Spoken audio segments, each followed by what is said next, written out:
Olá! Dentro do programa do Movimento 2022, o Brasil que Queremos, entrevista, vamos hoje conversar com o professor Dioclésio Campos Júnior em um tema de grande importância que é a criança.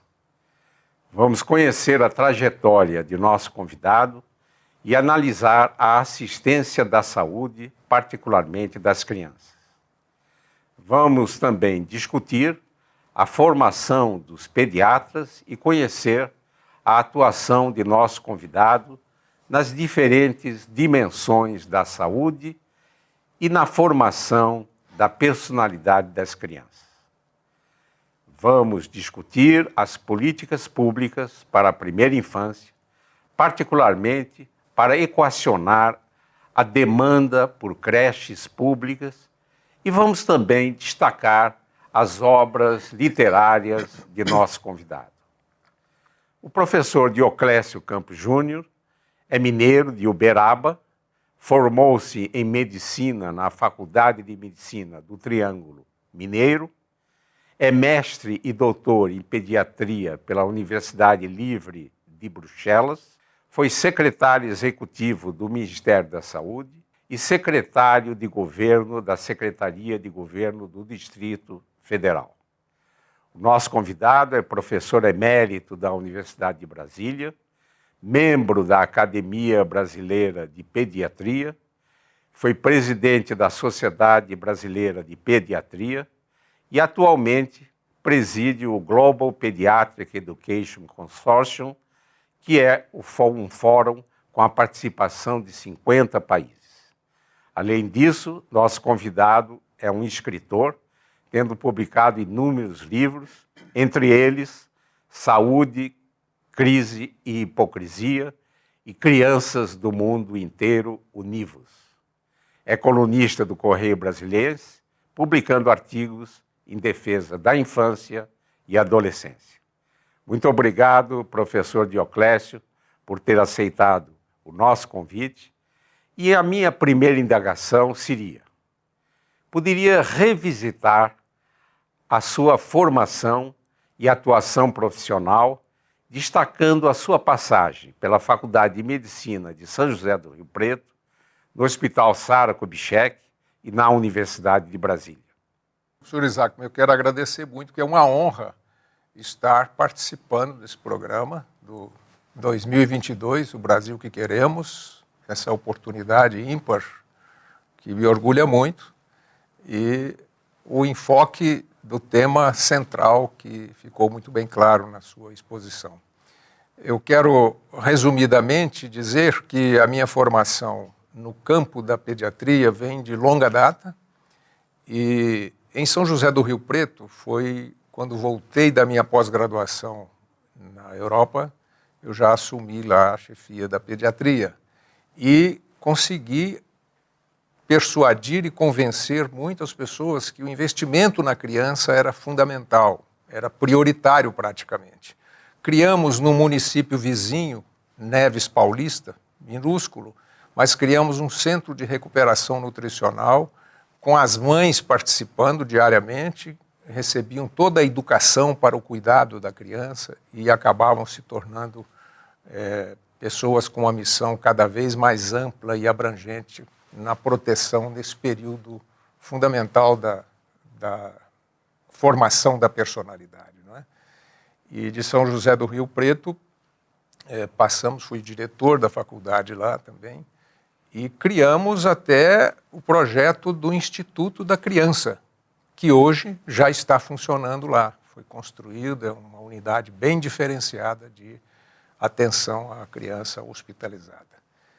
Em Brasília, eu vim convidado pelo Aloysio Campos da Paz para assumir a coordenação da pediatria da instituição Sara Kubitschek, não só aqui, como também na época em Belo Horizonte, e começamos a trabalhar nessa linha.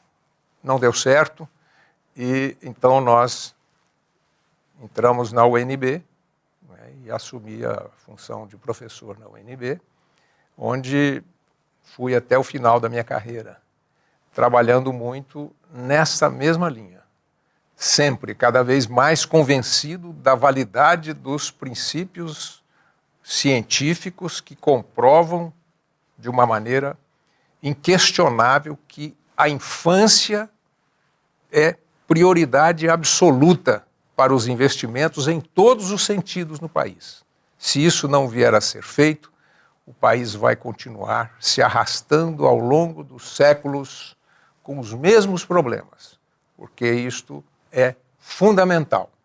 E na Universidade de Brasília nós criamos também o projeto do Instituto da Criança e do Adolescente, que é uma unidade com características próprias para cuidar dessa faixa etária e, infelizmente, há 12 anos a obra está paralisada e completamente inativa, evidente, que a criança ainda está com esse direito à qualidade da assistência sendo negada no Distrito Federal, que é a capital da República.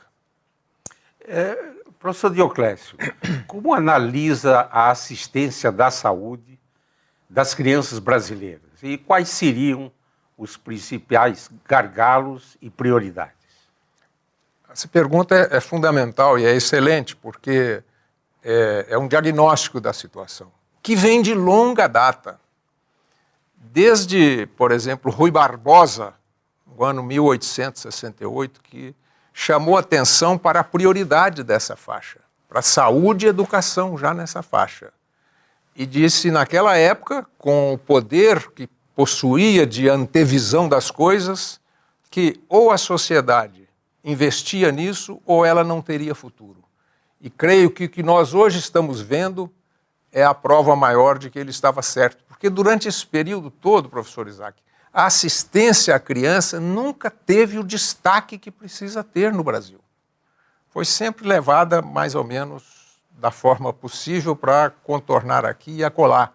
Então, a rede de unidades destinadas ao cuidado da infância no Brasil é mínima, e sem a qualidade necessária, sem a qualidade das pessoas que cuidam da criança. Nós estamos numa fase em que o berço familiar está em transformação e a criança é literalmente hoje depositada em alguns locais e ali às vezes até esquecida, quando não dentro de um carro morrendo de insolação. Isso tem acontecido algumas vezes e de forma crescente no país.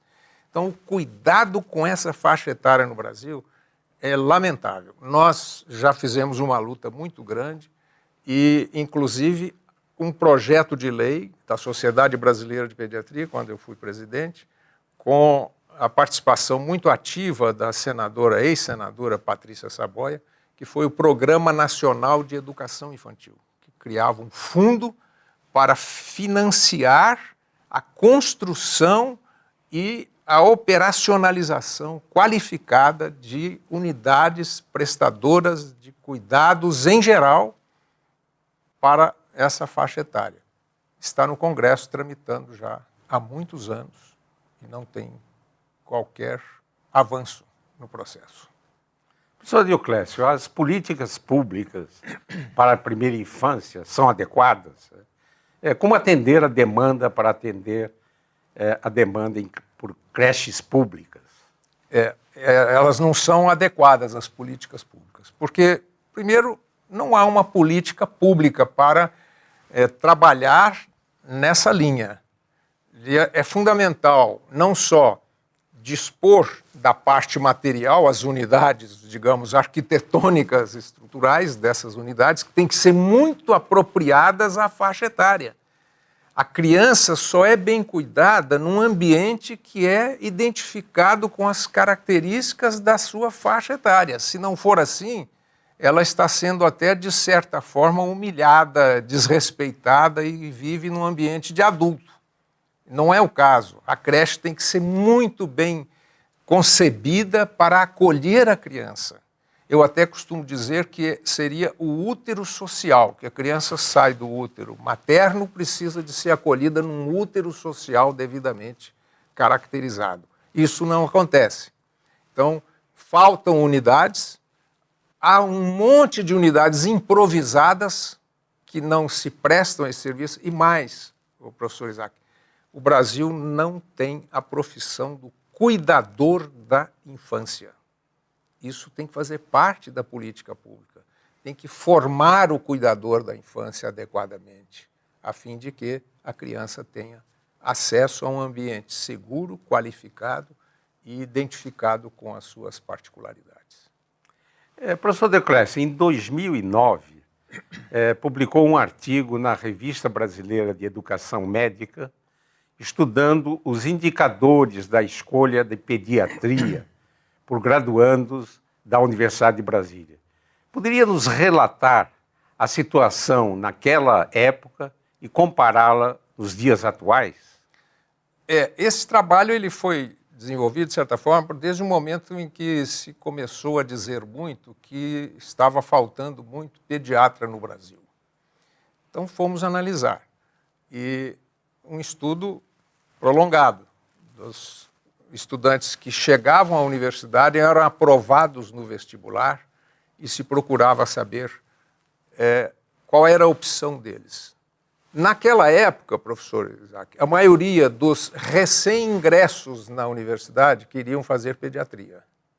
Mas ao longo do curso, eles iam sendo desviados para outras rotas.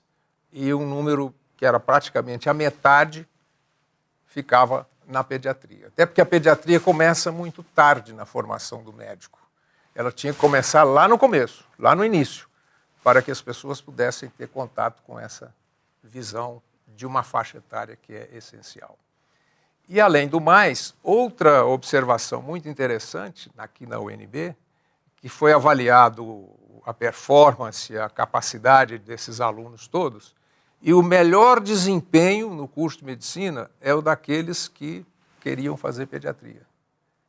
E mesmo não tendo feito, eles tinham o melhor desempenho.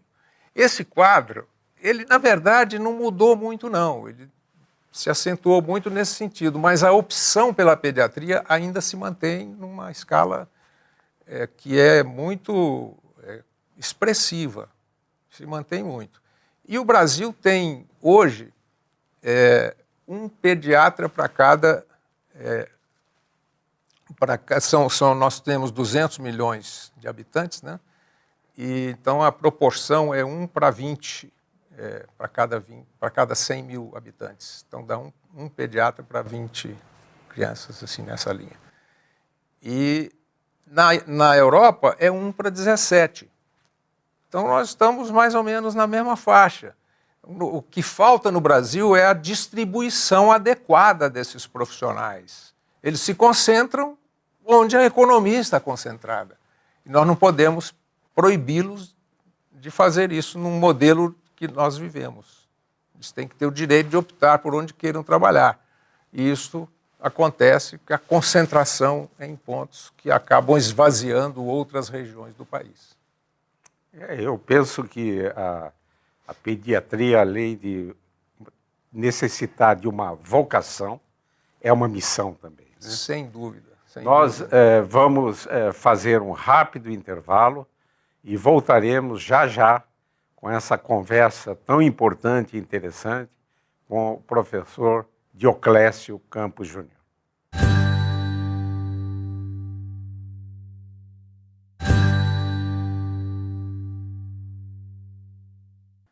Voltamos com a conversa com Dioclésio Campos Júnior. Professor Dioclésio, em 2016, você publicou um artigo em que discutiu o papel do pediatra na formação do cidadão. Poderia destacar os principais pontos desse artigo? É o seguinte, o cidadão é a pessoa formada adequadamente ao longo da sua existência.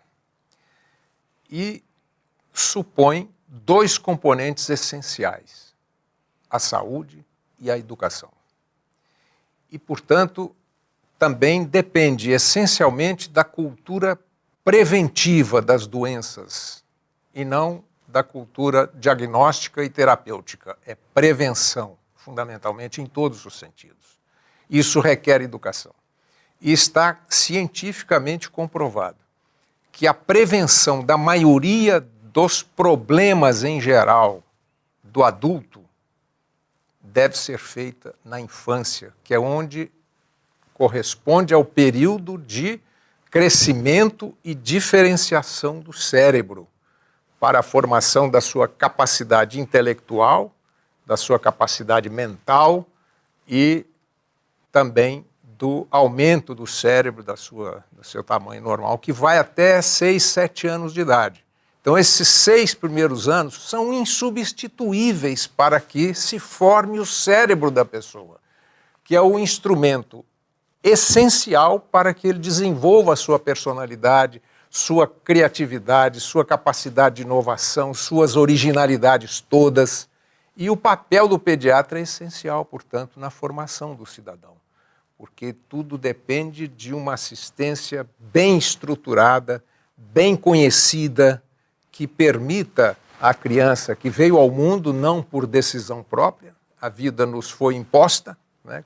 Nenhum de nós optou que queria vir ou não queria vir, e a partir daí, recebidas no útero social, devidamente cuidadas, por profissionais adequadamente formados e que possuem uma verdadeira vocação para lidar com essa faixa etária e contribuir dessa maneira para a formação do cidadão. Este é o papel. O artigo, é claro que se baseia muito também na neurociência, na epigenética, que são atividades científicas recentemente fortalecidas e crescendo muito em investigação, demonstrando que tudo isso é realmente uma verdade que precisa ser considerada e respeitada se nós queremos construir uma sociedade sólida, porque não existe construção sem alicerce. Se não fazemos alicerce, a construção mais adiante pode desmoronar. Em 2016, você publicou um artigo no Correio Brasiliense intitulado Sociedade Educadora, sim, pátria educadora sim, pátria não. Poderia destacar as principais mensagens contidas nesse artigo? Perfeito. Em primeiro lugar, a educação. Prioridade também inquestionável e absoluta, definida nos termos da Constituição brasileira. A educação é fundamental. E a prioridade absoluta dessa faixa etária está no artigo 227 da Constituição brasileira. Está escrito, mas a Constituição nossa é muito um cemitério de letras mortas, né? Que acaba não acontecendo. Mas, e aí, a expressão, que é o título, define mais ou menos o que se desenvolve no artigo. Ou seja, primeiro, a prioridade absoluta da educação para a devida consolidação da sociedade humana. Então, o que deve realmente estar comprometido com a educação é a sociedade, toda a sociedade, diretamente. Porque pátria é uma expressão muito bonita, mas ela é uma ordem imaginária e que cada vez vai se diluindo mais na evolução da história da humanidade. Nós estamos caminhando progressivamente para uma sociedade global, sem fronteiras, sem preconceitos, sem discriminações, e uma sociedade mesmo. Então, a educação é a alma da sociedade. Portanto, é uma sociedade educadora, não a pátria. Tá certo. Sabemos da sua atuação fundamental na extensão da licença maternidade. Qual a importância dessa conquista? Que a licença maternidade, ela visa assegurar o direito à mãe e à criança. O direito de acesso a um útero social devidamente qualificado, seguro e que garanta as condições essenciais ao início do crescimento e desenvolvimento na fase extrauterina. Porque a fase intrauterina é fundamental. Depois ela segue. O que acontece? A licença maternidade é uma proporção, uma proposta que garante à mãe o exercício real da maternidade, porque está cada vez mais difícil a mulher exercer a maternidade. não é? Mas a licença maternidade tem esse objetivo, em primeiro lugar, de garantir a mulher. E mais ainda, a criança, porque é o período de formação do cérebro, a que nos referimos anteriormente. Durante o período de maior velocidade, de maior crescimento do cérebro, é na vida intrauterina, do 6º ao 9º mês de vida. 3 gramas por dia de aumento do volume e peso do cérebro. Nos 6 primeiros meses de vida, que foi o período para o qual nós defendemos a expansão da licença maternidade, a velocidade de crescimento é de 2 gramas por dia. Depois vai caindo mais ainda progressivamente até o 7º ano, quando então já não cresce mais, já tem o tamanho do cérebro adulto. E para o crescimento do cérebro na velocidade própria do período, alguns requerimentos são essenciais, nessas condições essenciais. Primeiro, a nutrição adequada, nutrição de qualidade. E a nutrição de qualidade é o leite humano. E com o cientificismo que tomou conta da humanidade, já houve um monte de trabalhos científicos provando que o leite adequado para a espécie humana é o leite humano, entendeu? Está provado.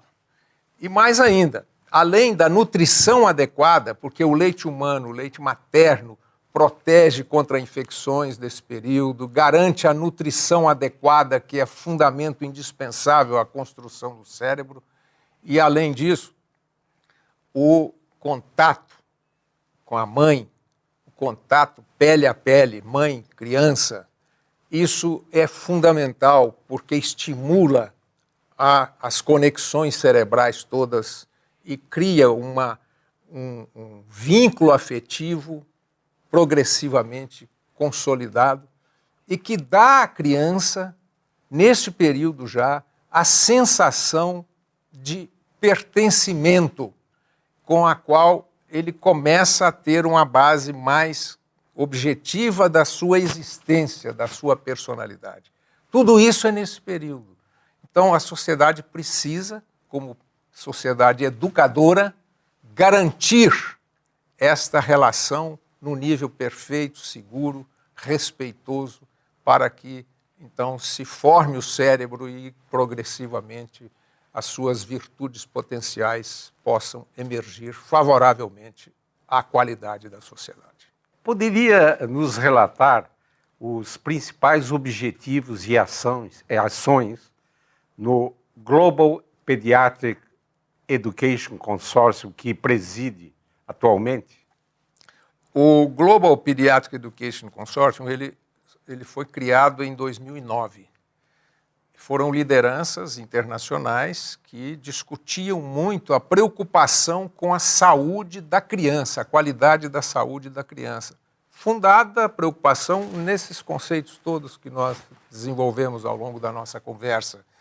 E então, a conclusão era de que, para que se possa garantir uma qualidade de saúde para a criança, mundo afora, é indispensável que os profissionais que cuidam da criança, se formam para cuidar da criança, tenham realmente uma formação adequada, completa, abrangente e muito cientificamente fundamentada e, mais ainda, humanamente enriquecida nessa relação com a faixa etária prioritária a que se dedicam. Assim surgiu o Consórcio Global. A primeira iniciativa foi a construção do currículo pediátrico global. Foi construído com a participação de lideranças de vários países e ficou um currículo muito bem delineado, porque ele é todo baseado em competências, habilidades e atitudes que o profissional deve adquirir ao longo da sua formação, do seu treinamento. E inclui até mesmo a advocacia, que entre nós essa expressão não existe, né? Que a advocacia é a defesa dos direitos da criança e do adolescente. Isso é parte da formação do pediatra no currículo pediátrico global. E a luta com a qual nós estamos comprometidos nesse consórcio é justamente agora com as estratégias de implementação do currículo global. Porque com essa nova sociedade que vai surgindo, a sociedade global, com o passar do tempo, a livre circulação de profissionais vai acontecer. Não tem como, vai ser até muito bom. E a livre circulação supõe uma formação mais ou menos uniforme na parte básica, central da formação. E isso garante a qualidade, né, distribuída ao longo desses anos e distribuída para as diversas regiões do planeta. De modo que esse é o grande compromisso. Mas não se restringe ao currículo, nem se restringe à formação do profissional. Ele também se estende a direitos da criança nessa fase e também na situação em que ela se desvia, perde a rota do crescimento e desenvolvimento por alguma enfermidade, então ele precisa realmente estar atendido, assistido num ambiente adequado, ele tem direitos, tanto que isso é definido como os direitos da criança hospitalizada, totalmente diferentes do adulto. Porque se o ambiente não é propício a acolher um ser humano nessa faixa etária, pode cuidar de uma infecção, melhorar, mas ela vai adquirir uma síndrome chamada hospitalismo, que inclui a depressão, a diminuição da síntese de hormônio de crescimento, uma série de problemas que não se vê inicialmente e aquilo pode se prolongar ao longo do desenvolvimento da criança. Então é um desafio muito grande e o consórcio tem esse intuito, esse objetivo, e as lideranças são bem comprometidas para superar as resistências que existem naturalmente nas transformações que são indispensáveis. Professor Deoclésio, nós estamos chegando ao final da nossa conversa. Nesse último minuto, já que o movimento 2022, o Brasil que Queremos, quer envolver os jovens, podia dar uma rápida mensagem aos jovens? Vou basear essa mensagem com muito gosto, professor Isaac. Vou basear nesses conceitos todos. O jovem é essencial. O jovem é a nova geração. O jovem é o cérebro recém-formado. A sociedade humana depende essencialmente dele, de modo que é fundamental contar com a participação do jovem na percepção desses valores todos e que ele se considere, como eu digo no livro Crianças do Mundo Inteiro, Univos, essas pessoas devidamente conscientes desse papel e da importância de tudo isso, é porque elas se conservam na inteligência da criança. E é preciso que as crianças sejam unidas para transformar a sociedade. Então, jovens do mundo inteiro, univos. Sem isto, a humanidade não vai ser. Gostaria, professor Deoclésio, de agradecer a sua disponibilidade para essa entrevista e vou fazer um pedido. Nos envie o convite, nos próximos meses, espero, para a inauguração do Instituto da Criança da Universidade de Brasília. Obrigado também a você que acompanhou o nosso programa e voltaremos a nos encontrar em uma próxima oportunidade. Até mais.